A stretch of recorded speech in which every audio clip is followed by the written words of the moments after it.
मुंबई का फेमस कांदा पोहा बनाने में जितना ही इजी है, खाने में उतना ही ज़्यादा टेस्टी है। तो चलिए आज इसे ही बनाना शुरू करें। लेकिन उससे पहले हमेशा की तरह आपसे एक रिक्वेस्ट है कि अगर अभी तक आपने मेरे चैनल को सब्सक्राइब नहीं किया है तो प्लीज़ आप इसे सब्सक्राइब कर दीजिए और बाजू के बेल आइकन को दबाना बिल्कुल भी मत भूलिएगा, जिससे मेरी आने वाली वीडियो की नोटिफिकेशन आपको मिलती रहे। तो चलिए इसे बनाना शुरू करते हैं। कांदा पोहा बनाने के लिए सबसे ज़रूरी पार्ट ये है कि पोहे को सबसे पहले भिगो के तैयार करना है, जिसके लिए मैंने यहाँ पर एक स्ट्रेनर ले लिया हुआ है और अब मैं यहाँ पर नीचे एक बर्तन रख दिया हुआ है जिसमें मैं ऊपर पोहा डाल दे रही हूँ और अब इसे पानी से भिगो दे रही हूँ। पोहा बनाने से पहले इसे भिगोना बहुत ज़रूरी है। एटलीस्ट इसे 10 मिनट तक भीगा होना चाहिए, तभी पोहा अच्छा बनेगा। तो यहाँ पर मैं पानी डाल के और बस अब इसे 10 मिनट के लिए ऐसे ही रहने दे रही हूँ और अब चलती हूँ कुकिंग प्रोसेस की ओर। तो अब सबसे पहले मैं इस पैन में ये 2 टेबल स्पून के करीब सिंगदाने इसे डाल के और हल्का सा रोस्ट कर ले रही हूँ। तो यहाँ पर सिंगदाने को मैंने 2 मिनट तक रोस्ट कर लिया हुआ है लो फ्लेम पर और अब मैं इसे निकाल देती हूँ।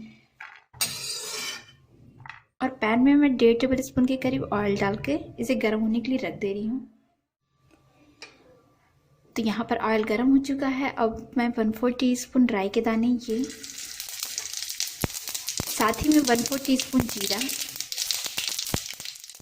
और अब मैं ये एक मीडियम साइज का प्याज है जिसे बारीक कट कर दिया हुआ है और 2 बारीक कटी हुई हरी मिर्च, दोनों को डाल के प्याज के सॉफ्ट होने तक कुक कर ले रही हूँ।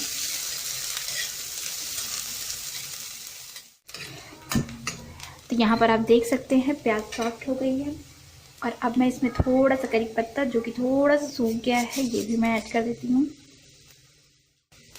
अगर आपके पास फ्रेश करी पत्ता हो तो आप उसे ही यूज़ करें। यहाँ पर 1/4 टीस्पून से कम हल्दी पाउडर, इसे भी डाल के हल्का सा कुक कर ले रही हूँ जिससे हल्दी का कच्चा टेस्ट निकल जाए। इसे लगातार चलाते हुए ही कुक करें। यहाँ पर मैंने 1/2 टीस्पून चीनी लिया हुआ है, ये भी मैं इसमें डाल देती हूँ। यहाँ पर चीनी डालने से इसका फ्लेवर थोड़ा सा अच्छा हो जाता है, इसलिए आप चीनी ज़रूर डालें। तो बस अब मैं यहाँ पर ये सिंगदाने इसे भी ऐड कर देती हूँ।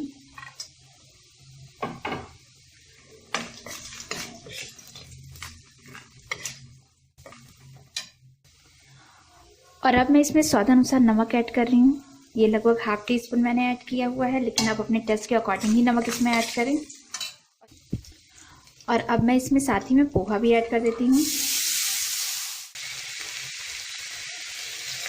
और अब इन सभी चीज़ों को अच्छे से मिक्स करके तैयार कर लेती हूँ। और अब मैं इसमें ये आधा नींबू का रस ये भी ऐड कर देती हूँ।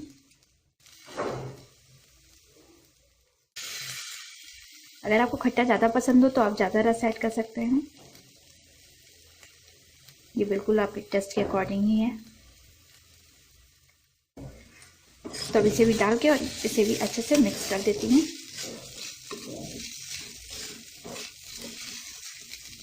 और अब बस इसे 1 मिनट तक और कुक करना है और आपका कांदा पोहा बनकर तैयार हो जाएगा। तो बस मैं इसे 1 मिनट तक और कुक कर लेती हूँ। यहाँ पर मैंने इसे 1 मिनट तक और कुक कर लिया हुआ है और अब मैं गैस को ऑफ करके और इसे एक सर्विंग डिश पे निकाल लेती हूँ। तो फ्रेंड्स, मेरा कांदा पोहा बनकर तैयार हो गया है और ये बहुत ही ज़्यादा डिलीशियस बना हुआ है। गार्निशिंग के लिए मैं इसमें थोड़ा सा धनिया की पत्ती लगा दे रही हूँ, जिससे ये देखने से थोड़ा सा अच्छा लगे। तो आप इसे ट्राई करना बिल्कुल भी मत भूलिएगा और हमेशा की तरह रेसिपी पसंद आने पर प्लीज़ वीडियो को लाइक, शेयर और सब्सक्राइब जरूर कीजिएगा। Thank you.